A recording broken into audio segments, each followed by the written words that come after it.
Hello, welcome back to the third basic set of techniques that we need to teach to our young students. This is Ray Smith in conjunction with the basics, teaching basics chapter of my saxophone pedagogy book. And we've already dealt with teaching the basics of tone production and teaching the basics of articulation. Let's deal a little bit with teaching the basics of hands, fingers, fingerings, and the like. All right, so let's start with hand positions. And I'm going to reorient the camera here a little bit so that you can see this better.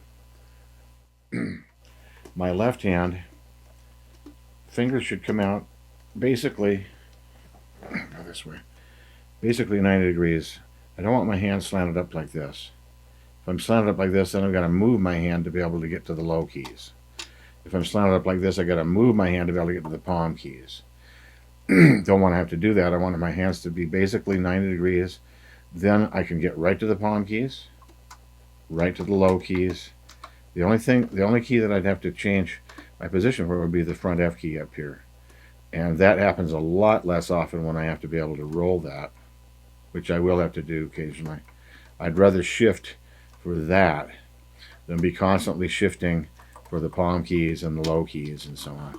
Better to have the hand out basically 90 degrees from the instrument. The thumb sits on the stub where I can just pivot my thumb like this. Let me bring this back up a little bit. My thumb sits on the stub here, and then the ball joint of my thumb is there where I can just pivot to the octave like this. I shouldn't be lifting and moving this way. Instead, I just pivot to get that. Okay, that's the left hand. Now the right hand. It's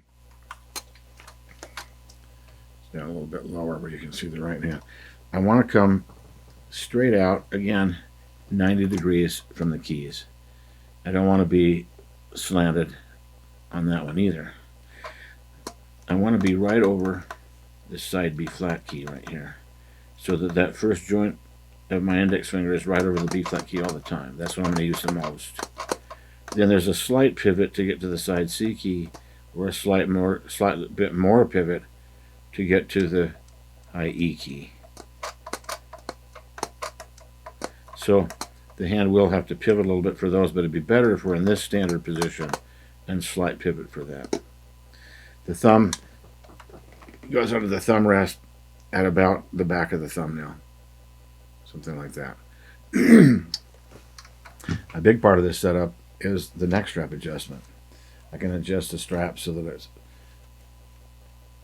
and let me suggest for a young student, a good sitting position is going to have the horn on the side. Most of the students are not tall enough to play in the middle yet. Once they are, that's fine with me. I play in the middle a lot, but I want to be on the side, and then I want to have the bottom of the horn forward on my knee. So I'm going to be right behind the front of my knee. Then I'm going to adjust the neck strap from there so that the horn pivots straight into the mouth. It doesn't, I don't have to reach up for it or reach down for it. With the bottom of the horn forward, I want to pivot right in the mouth. Now, if I stand up right now, which I'm not going to do for the sake of the video, but if I stand up right now, it will all change. I've got to readjust the neck strap for standing so that I have the same, I'm fulfilling the same basic principles, that the horn comes straight to the mouth, and my bottom of my horn again will be forward, it won't be like way back. Even with the tenor and the barrier, I would keep them more forward on the leg, not let them go way back and get into a strange position. I think it's more of a problem on tenor, especially for this hand to want to slant up like this, because you've got the horn a little more at this angle and it wants to slant out, but again, hand 90 degrees to the instrument. You also have the ability to twist it, rotate the mouthpiece, and also move side to side with the neck as necessary to get comfortable so that you're straight on, you're not like tilting your head and so on. I do ask the young students to play on the side. when they're tall enough, with the alto they can play in the middle. But I don't want them to play when they're too short in the middle, because that's going to either screw up their embouchure positions or their hand positions. Tenor and Barry, of course, have to play always on the side. All right, so that's basically, those are the basic positions that we've got to make sure we're teaching at the beginning. Then I want to mention that I think it's important that we teach the basic fingerings. In my mind, the basic fingerings should be fingerings that have no conditions to their use. They're not used just in specialized circumstances, but they can be used anywhere, anytime. And therefore, let me bring this back down a little bit. The side B flat fingering. So 2 fingers on the top and the side is your basic B flat. I have a student, very good student, took me a long time to help him out of the problem of, he grew up with the idea that 1 and 1 for B flat, first finger of each hand, was, oh, can't see that, can you? First finger of each hand is how you played B flat, and that's how he was playing when he came to college. The only B flat he'd ever played. He is doing great now. He's actually playing with the Dukes of Dixieland. He moved to New Orleans, and he's playing with the Dukes of Dixieland to become a great clarinet player as well. But I think that's a disservice if we let students think that that's how you finger B flat. That's an alternate fingering that I don't even use hardly ever, just because it's not helpful that much. But to use it as a basic fingering, in my mind, is really wrong. So I would teach the middle finger C, the middle finger F sharp, the side key B flat, just these basic fingerings. I wouldn't teach the front keys either for the altissimo, the high E or F. Those front fingerings are used to get into the altissimo. I wouldn't teach those at the beginning. I would always teach palm key fingerings. And in fact, I always use palm key fingerings unless I'm going off the horn into the altissimo. All right, so there are some alternate fingerings as the student gets to a point where it would make sense to introduce alternate fingerings. Then there are several that I want them to know. I want them to know how to use this F sharp, where your first finger and your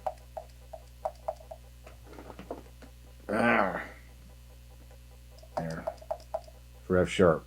On the clarinet, though, that's right here, and on the saxophone, you have to come out of the line so much that we often do 4 to 5.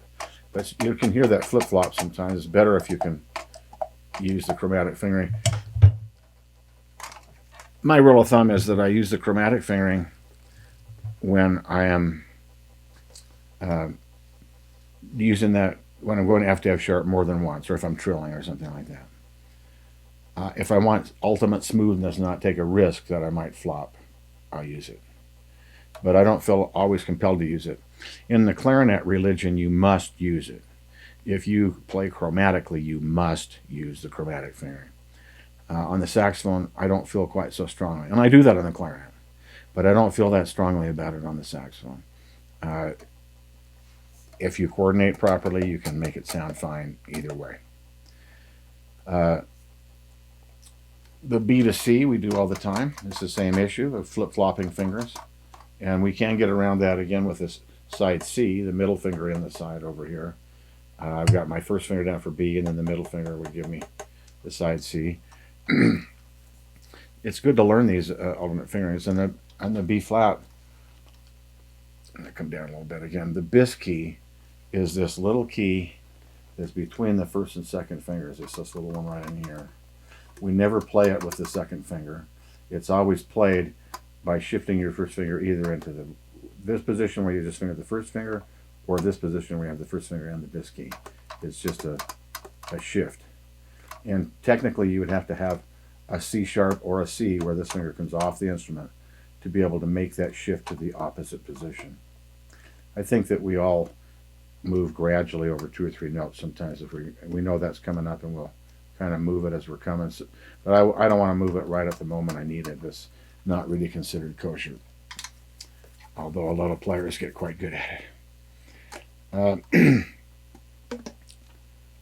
There is and by the way, all these fingerings work in either octave. If I'm playing B down to A sharp, I will use this middle finger to make the B flat, the A sharp, B down to A sharp and back. That works great. Or if I have to trill A sharp to B, that works really well. The 1 and 4, where I have the first finger of the bottom hand and the first finger of the top hand, anytime that's useful, the bis key is more useful. I wouldn't worry about it. I wouldn't bother with it very often. It's really just not helpful. The articulated G sharp mechanism means that when I'm fingering the G sharp key, if I push that little finger down, anything I put on the bottom hand will close it. And therefore I could do a trill F sharp to G sharp by leaving, instead of going,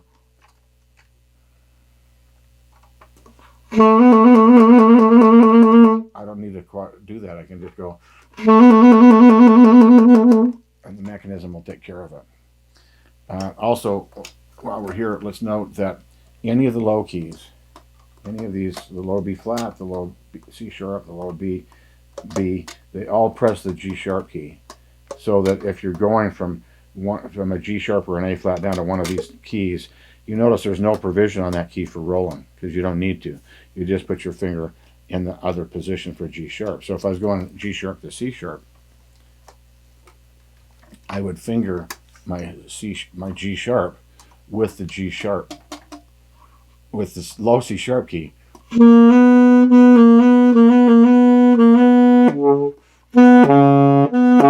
I don't have to move it when I go to the low C sharp. It just comes right out. Let me mention one more fingering that's, I think, really important, and that is what I call the long C sharp. You could call it the covered C sharp fingering. I'm going to bring this down again so that you can see my fingers. If I'm playing a D, I just take off the top two fingers.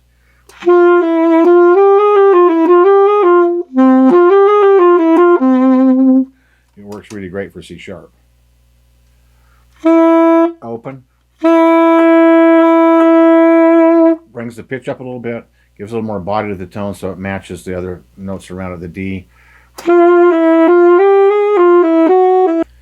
More accurate pitch relationships. Rousseau, he wrote two volumes of saxophone method for young students. In volume 1, when he first introduces the note C sharp, at the very first, he actually introduces it this way. I don't know if I would do that. It's a little complex. I would probably introduce it as open. But he introduces it as, this is the fingering. Thumb, 3, 4, 5, 6. Then in volume 2, sometimes we need a speed fingering. We'll finger it open when we need speed. Most of us come up the other way. This is the fingering we know regularly, and for speed we use it. And then we use this when we don't need the speed, and we really do need the tone and the pitch. So the bottom hand, by the way, is purely contextual. If I'm coming from D, then it makes sense to leave down 4, 5, 3. If I'm coming from D sharp, leave down 4, 5, 6. I meant 4, 5, 6 and the D sharp key.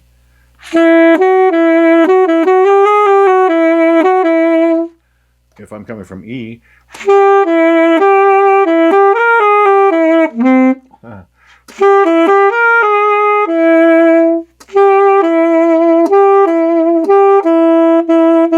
that's what the open fingering is like. It's more flat and more short tube sounding.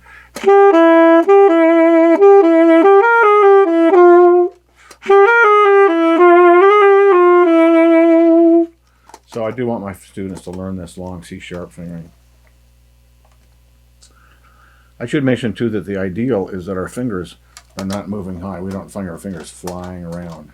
They move close to the keys and relaxed.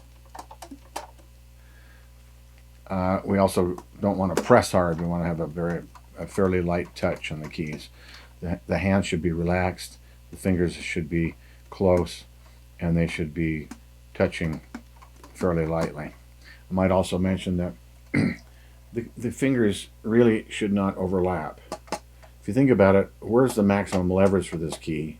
It's out here. If I go in here, I'm not taking advantage of the principles of leverage, and it's much harder to push that key. I see a lot of people that play really overlapping. We want to play on the pearl.